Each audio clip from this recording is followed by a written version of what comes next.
Hello students, welcome back to another video. अगर आप लोग बीएस सेकेंड ईयर के 4th सेमेस्टर में हैं और इंग्लिश लिटरेचर पढ़ रहे हैं तो इसके न्यू बैच 2026-27 की क्लास आज से हम स्टार्ट कर रहे हैं। और आप लोग चाहे किसी भी यूनिवर्सिटी से पढ़ाई करते हैं, ये वीडियो आपके लिए इम्पोर्टेंट होने वाली है क्योंकि हर यूनिवर्सिटी का सिलेबस सेम है। तो हर सब्जेक्ट का सिलेबस हमने अपलोड कर दिया है और सभी सब्जेक्ट की क्लासेस चैनल पे चलने लगी हैं, तो आप विजिट करके जरूर देखिएगा। आप चाहे कोई भी सब्जेक्ट पढ़ते हैं, आपको सभी सब्जेक्ट की क्लासेस फुल नोट्स के साथ मिल जाएंगी। आपके 4th सेमेस्टर में जो इंग्लिश लिटरेचर होता है उसके पेपर का नाम है इंडियन लिटरेचर इन ट्रांसलेशन। तो आज हम इसका यूनिट नंबर 1 स्टार्ट करने वाले हैं। यूनिट नंबर 1 में आपको पढ़ना है इंट्रोड्यूसिंग ट्रांसलेशन। इंट्रोड्यूसिंग का मतलब आपको परिचित होना है ट्रांसलेशन से, जिसको हिंदी में अनुवाद कहते हैं। तो सबसे पहले आपको ट्रांसलेशन के बारे में जानना है कि ट्रांसलेशन होता क्या है। फिर आपको पढ़ना है a brief history and significance of translation in a multilinguistic and multicultural society like India. A brief history यानी एक आपको संक्षिप्त इतिहास पढ़ना है, इतिहास जानना है। एंड सिग्निफिकेंस आपको पढ़ना है यानी महत्व आपको पढ़ना है ऑफ ट्रांसलेशन, अनुवाद का। इन्हें मल्टीलिंग्विस्टिक का मतलब होता है बहुभाषाई। बहुभाषाई का मतलब होता है कि वो स्थान जहां पर अनेकों तरीके की भाषाएं बोली जाती हों। एंड मल्टीकल्चरल का मतलब जहां पर हर तरीके की संस्कृति हो। सोसाइटी लाइक इंडिया यानी भारत जो हमारा है एक मल्टीलिंग्विस्टिक एंड मल्टीकल्चरल सोसाइटी है, जहां पर आपको हर राज्य में अलग अलग लैंग्वेज मिलेगी, हर जगह पर अलग संस्कृति मिलेगी, अलग रीति रिवाज मिलेंगे। तो भारत जैसे मल्टीलिंग्विस्टिक एंड मल्टीकल्चरल सोसाइटी वाले देश में ट्रांसलेशन की हिस्ट्री क्या है, उसका सिग्निफिकेंस क्या है, वो आपको पढ़ना है। और एक टॉपिक और आपको पढ़ना है literal translation versus free translation. Literal translation यानी शाब्दिक अनुवाद, वर्सेस यानी बनाम, फ्री ट्रांसलेशन यानी स्वतंत्र अनुवाद। तो चलिए पढ़ना स्टार्ट करते हैं। पूरा डिटेल में पढ़ेंगे, एग्जाम के लिए बहुत इंपॉर्टेंट होने वाली है आज की वीडियो। सबसे पहले हम जानेंगे what is translation, what is the meaning of translation. Translation means changing a text और speech from one language into another language. Translation का मतलब होता है अनुवाद। अनुवाद का मतलब होता है चेंजिंग यानी बदलना, एक टेक्स्ट को, और स्पीच या एक भाषण को, फ्रॉम वन लैंग्वेज एक भाषा से, इनटू अनदर लैंग्वेज किसी अन्य भाषा में, किसी दूसरी भाषा में। अगर मैं यहाँ पर बोल रही हूँ, यहाँ पर लिखा हुआ है इंग्लिश में पढ़ रही हूँ, फिर इसको हिंदी में आपको समझा रही हूँ, तो यहाँ पर कौन सी प्रोसेसिंग चल रही है? ट्रांसलेशन की प्रोसेसिंग चल रही है कि इंग्लिश में पढ़ के फिर उसको हिंदी में आप समझ रहे हैं, तो यहाँ पर ट्रांसलेशन हो रहा है। अगर मैं केवल यहाँ पर रीडिंग लगाते लगाते आगे बढ़ जाऊं और आपको हिंदी में मतलब ना समझाऊं तो यहाँ पर कोई अनुवाद नहीं हो रहा है। लेकिन इंग्लिश में पढ़कर आपको हिंदी में समझा रही हूँ, यानी यहाँ पर ट्रांसलेशन हो रहा है। तो देखिए, ट्रांसलेशन के माध्यम से ही आप चीजों को और आसानी से समझ पा रहे हैं। यहाँ पर जो टेक्स्ट लिखा हुआ है, जो स्पीच लिखी हुई है, इसको हम इंग्लिश में पढ़ के हिंदी में समझ रहे हैं without changing its original meaning. यानी कि ट्रांसलेशन एक ऐसा प्रोसेस होता है जिसमें एक भाषा से दूसरी भाषा में किसी भी बात को बदला जाता है विदाउट, बिना, चेंजिंग, बदले हुए, इट्स ओरिजिनल मीनिंग, उसके मूल अर्थ को। यानी देखो, यहाँ पर जैसे इंग्लिश में लिखा है बिल्कुल वैसे ही मैंने आपको हिंदी में बता दिया, तो यहाँ पर कोई भी ओरिजिनल मीनिंग बदला नहीं है। तो अनुवाद का मतलब होता है किसी भी बात को एक भाषा से दूसरी भाषा में बदल देना, उसका मूल मतलब नहीं बदलता। जैसे मैं आप लोगों को प्रेमचंद्र का एक रचना है गोदान, अगर वो आपको दे दूं जो प्रेमचंद्र ने हिंदी में लिखा है, और आपसे कह दूं चलो इसको इंग्लिश में अनुवाद कर दो, तो आप उसको अनुवाद करोगे तो ऐसा नहीं है कि जो बात प्रेमचंद्र ने उसमें बताई है आप उसका पूरा मतलब ही बदल देंगे। जो एक ट्रांसलेटर होता है वो कभी भी ओरिजिनल मीनिंग को नहीं बदलता। मीनिंग वही होती है, केवल टेक्स्ट बदल जाते हैं, यानी कि हिंदी से वो इंग्लिश में बदल जाएगा, पढ़ने पर मीनिंग वही निकलेगा, चाहे हम किसी भी भाषा में उसको पढ़ें। तो वही होता है ट्रांसलेशन यानी अनुवाद। Translation is the business of moving a message or written material from one text to another, from one person to another, and from one language to a different language. Translation जो है एक प्रकार का business है of moving, move करना, आगे ले जाने का, एक मैसेज को और रिटन मटेरियल जो भी लिखी गई सामग्री है। अब जैसे देखो यहाँ इंग्लिश में लिखा हुआ है, मैं इंग्लिश पढ़ के ठीक उसको हिंदी में बता रही हूँ, तो यहाँ पर क्या है, जो टेक्स्ट लिखा हुआ है उसको हम अनदर लैंग्वेज यानी हिंदी में अनुवाद कर देते हैं। तो अनुवाद केवल हिंदी से इंग्लिश या इंग्लिश से हिंदी में नहीं होता, दुनिया की किसी भी भाषा में अगर हम बदलें तो वो अनुवाद ही कहा जाएगा। From one person to another, एक इंसान से दूसरे व्यक्ति तक, यानी एक व्यक्ति से दूसरे व्यक्ति तक अगर हम कोई बात पहुंचाते हैं। आप अभी हमारे भारत में ही उत्तर प्रदेश से साउथ इंडिया चले जाए तो आपको वहाँ की लैंग्वेज नहीं समझ आएगी, वहां पर आपको जरूरत पड़ेगी ट्रांसलेशन की। क्यों? क्योंकि वहां पर आप हिंदी उर्दू बोलेंगे तो वहां के लोग नहीं समझेंगे, चाहे आप इंग्लिश बोलिए फिर वहां की लैंग्वेज बोलिए, तब तो वो समझ पाएंगे। और अगर आपको वहां की लैंग्वेज नहीं आती तो आपको वहां नीड होगी ट्रांसलेशन की, फिर आप फौरन अपने मोबाइल में गूगल पर उसको ट्रांसलेट करेंगे, करना पड़ता है। तो वही कहने का मतलब है कि एक इंसान से दूसरे इंसान तक, या फ्रॉम वन लैंग्वेज या एक भाषा से टू ए डिफरेंट लैंग्वेज, या दुनिया की किसी भी भाषा में भी अगर हम किसी भी चीज को, किसी भी मैसेज को बदल दें, किसी भी बात को बदल दें तो वो ट्रांसलेशन है। आई होप कि ट्रांसलेशन क्या है अब तक तो आप बहुत अच्छे से समझ गए होंगे। The word translation comes from the Latin word translatio which means transfer. जो हमारे इंग्लिश लैंग्वेज का वर्ड ट्रांसलेशन है कम्स फ्रॉम, जो कि आया है लैटिन वर्ड ट्रांसलेशियो से। लैटिन लैंग्वेज का एक वर्ड है ट्रांसलेशियो विच मीन्स, जिसका मतलब होता है ट्रांसफर करना यानी कि बदलना। तो उसी से बना है इंग्लिश का ट्रांसलेशन। दस इस प्रकार translation is a carrying across. Translation का मतलब है कैरिंग अक्रॉस यानी आगे ले जाना। अगर यहाँ पर इंग्लिश में लिखा है हम इसको हिंदी में बदलें या फ्रेंच लैंग्वेज में बदलें, स्पेनिश में बदलें, बंगाली में बदलें, पंजाबी में बदलें, किसी भी भाषा में बदलें तो वो अक्रॉस आगे जा रहा है, बदल रहा है। So translation means carrying meaning from one language to another. इसलिए ट्रांसलेशन जो है, अनुवाद जो है, उसका मतलब है कैरिंग, आगे ले जाना, मीनिंग अर्थ को, फ्रॉम वन लैंग्वेज एक भाषा से टू अनदर विश्व की किसी भी दूसरी भाषा में। सो स्टूडेंट्स, आई होप कि ट्रांसलेशन क्या है अब वो आप समझ गए होंगे। आपका अगला वेरी इंपॉर्टेंट टॉपिक है a brief history of translation in India, यानी कि भारत में अनुवाद का इतिहास।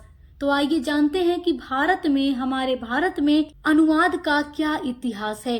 तो हर एज में अलग अलग हिस्ट्री आपको मिलेगी ट्रांसलेशन की। एंशिएंट पीरियड में अलग, मिडाइवल पीरियड में अलग, और ब्रिटिश रूल यानी जो अंग्रेजों का शासन था उस टाइम में अलग। तो चलिए सबसे पहले पढ़ना शुरू करते हैं एंशिएंट पीरियड से, जो कि आपका फर्स्ट पॉइंट होगा।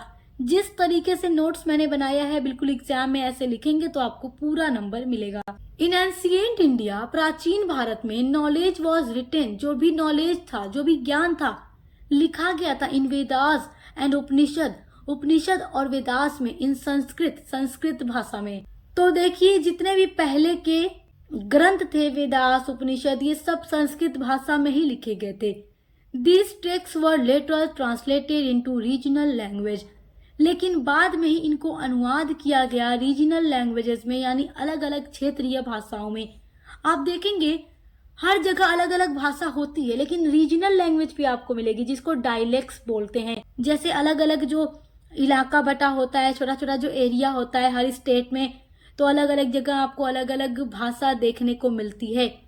मतलब उसको भाषा नहीं कहेंगे, उसको बोली कहेंगे, डायलेक्ट्स जिसको इंग्लिश में बोलेंगे। तो उस भाषाओं में भी इनका अनुवाद किया गया ताकि हर व्यक्ति ज्ञान को पढ़ सके, समझ सके, ज्ञान प्राप्त कर सके। The Ramayana and the Mahabharata were translated into Hindi, Tamil, Bengali and many other language. तो देखिए जो ग्रंथ रामायण एंड महाभारत है, जो कि इनकी मूल जो भाषा है, ओरिजिनल लैंग्वेज वो संस्कृत है, तो इसको संस्कृत से हिंदी में, तमिल में, बंगाली में, कन्नड़ में और बहुत सारी भाषाओं में अनुवाद किया गया है ताकि हर व्यक्ति अपनी भाषा में इसको पढ़कर ज्ञान प्राप्त कर सके। अगर केवल ये संस्कृत तक ही सीमित रह जाती तो बताइए कैसे हर इंसान उसको अपनी भाषा में पढ़ पाता। तो संस्कृत से वो हर अलग अलग भाषाओं में अनुवाद कर दी गई, जिससे लोगों को ज्ञान प्राप्त करना आसान हो गया। These helped common people understand religious and moral teachings। तो अनुवाद की प्रक्रिया ने आम लोगों को भी अपनी भाषा में रिलीजियस यानी धार्मिक चीजों को, नैतिकता वाली चीजों को समझने में आसानी कर दी है। क्योंकि इंसान उसको आप अपनी भाषा में, अपनी मातृभाषा में पढ़कर आसानी से ज्ञान प्राप्त कर लेते हैं और सारी चीज़ों को समझ जाते हैं, धार्मिक चीज़ों को समझ जाते हैं।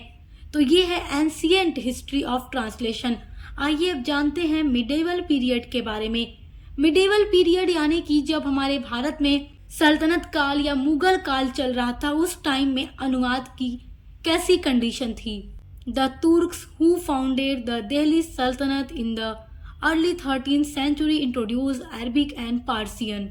जब भारत में तुर्क आए तो उन्होंने 13वीं शताब्दी में लगभग दिल्ली सल्तनत की स्थापना की और वो अपने साथ अरबिक और पारसी लैंग्वेज लेकर के आए और वो उससे भारत के लोगों को परिचित कराते हैं। तब से भारत में क्या है, फारसी लैंग्वेज भी उस टाइम पर चलने लगी थी। अंडर द मुगल्स, उसके बाद सल्तनत काल के बाद मुगल काल की शुरुआत होती है। Persian language became a court language. तो मुगल काल में जो फारसी भाषा थी वो कोर्ट भाषा बन जाती है। Persian became more popularized than Sanskrit. जिस तरीके से प्राचीन भारत में संस्कृत भाषा काफी ज्यादा लोकप्रिय थी, बिल्कुल उसी तरीके से मुगल काल में फारसी भाषा काफी ज्यादा पॉपुलर हो गई थी संस्कृत से ज्यादा। Mughal courts had scholars and translators. और मुगल कोर्ट्स के पास यानी मुगल जो दरबार था उनके पास बहुत सारे विद्वान भी थे और अनुवादक भी थे। Mughal emperor Akbar established a translation bureau in India in 16th century.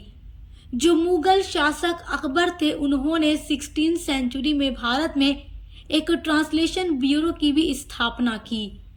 He was very interested in making available Indian ideas in Persian. और अकबर काफी ज्यादा इंटरेस्टेड थे, यानी उन्हें काफी ज्यादा रुचि थी। जो भी इंडियन विचार थे, जो भी संस्कृत भाषा में लिखे गए थे, उनको फारसी भाषा में उपलब्ध कराने में इन्हें काफी ज्यादा इंटरेस्ट था।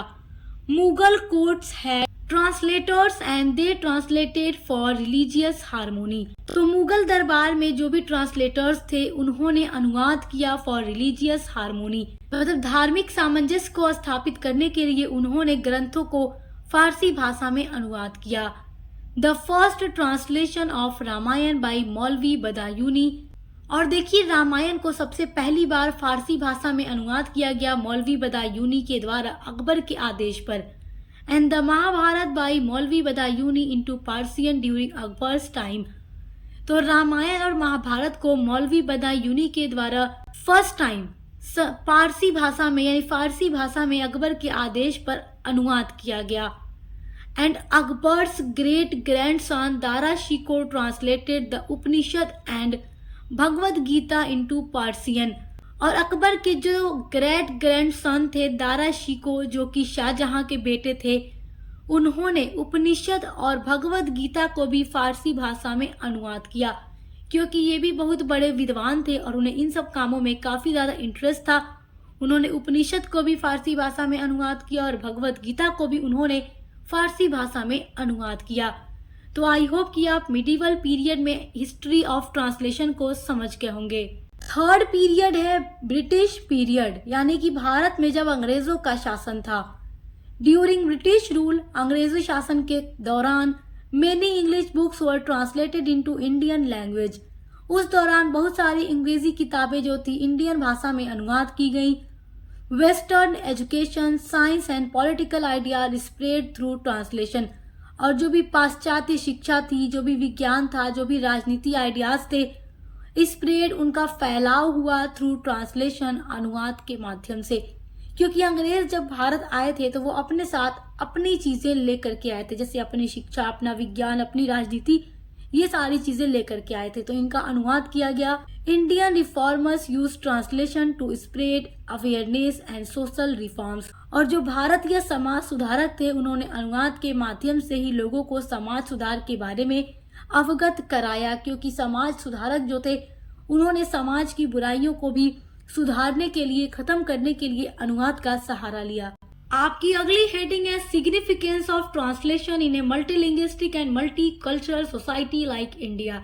यानी भारत जैसे बहुभाषाई और बहुसांस्कृतिक देश में अनुवाद का महत्व। ये आपके लिए बहुत ही इम्पोर्टेंट टॉपिक है और एग्जाम में लॉन्ग क्वेश्चन में पूछता है कि what is the significance of translation in India. Bharat में अनुवाद का क्या महत्व है। तो इसको बहुत अच्छे से समझिएगा, मैंने बहुत अच्छा नोट्स आपके लिए ही तैयार किया है।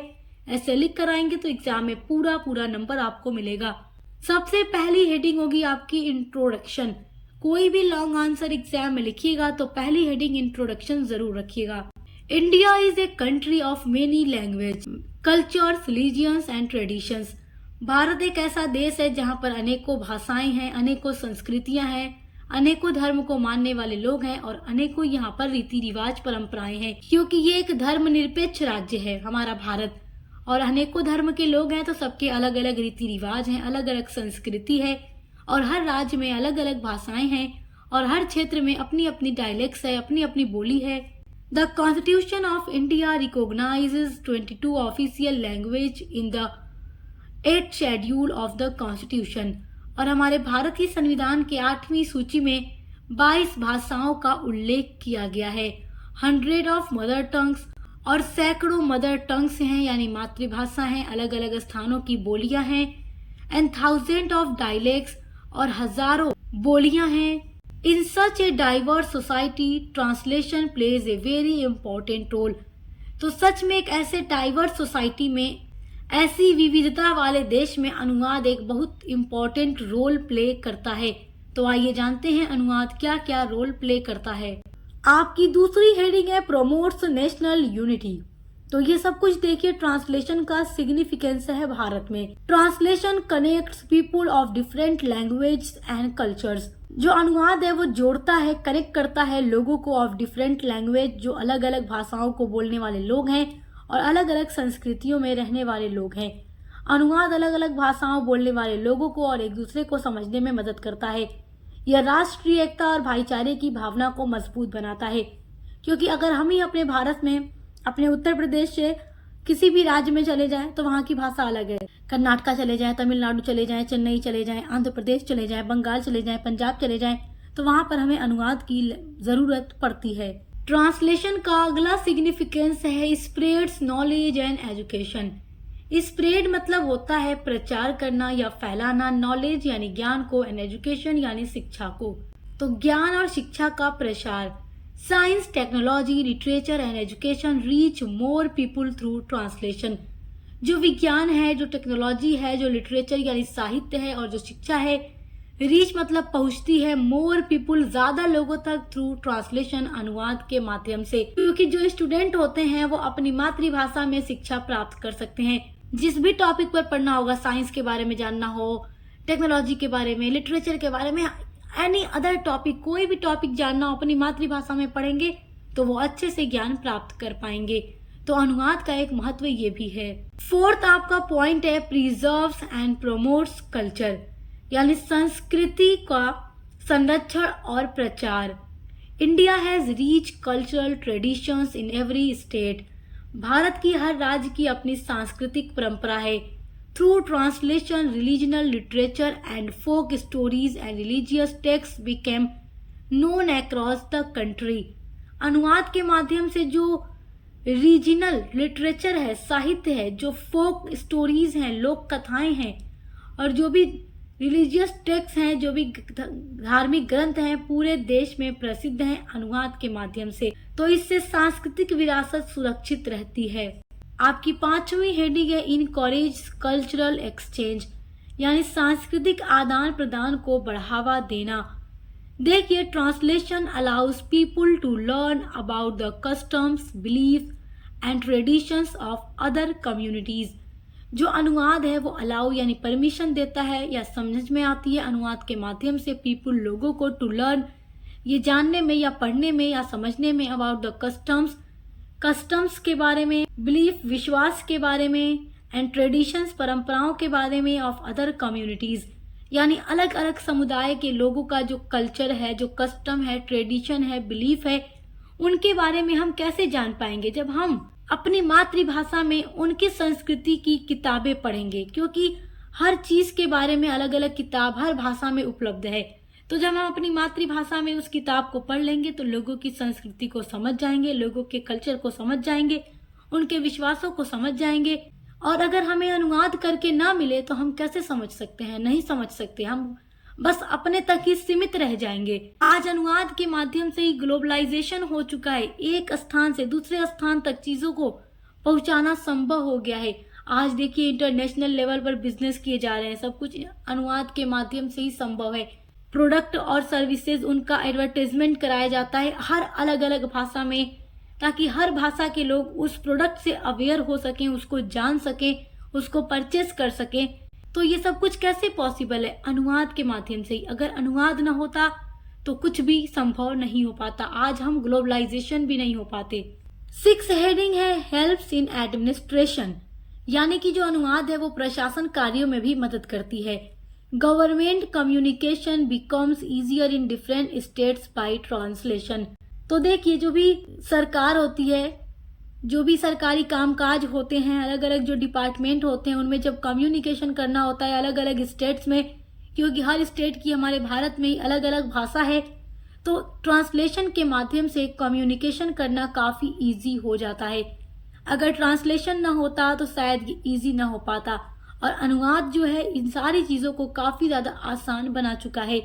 तो हमारे भारत जैसे मल्टीलिंग्विस्टिक एंड मल्टीकल्चरल सोसाइटी में अनुवाद के कितने सारे सिग्निफिकेंस हैं, आई होप कि आप इसको समझ रहे होंगे। आपकी 7th हेडिंग है कंक्लूजन। हर आंसर में एग्जाम में कंक्लूजन जरूर लिखिएगा, आपको मार्क्स पूरे मिलेंगे। कंक्लूजन में लिखिएगा in a multilingual and multicultural society like India.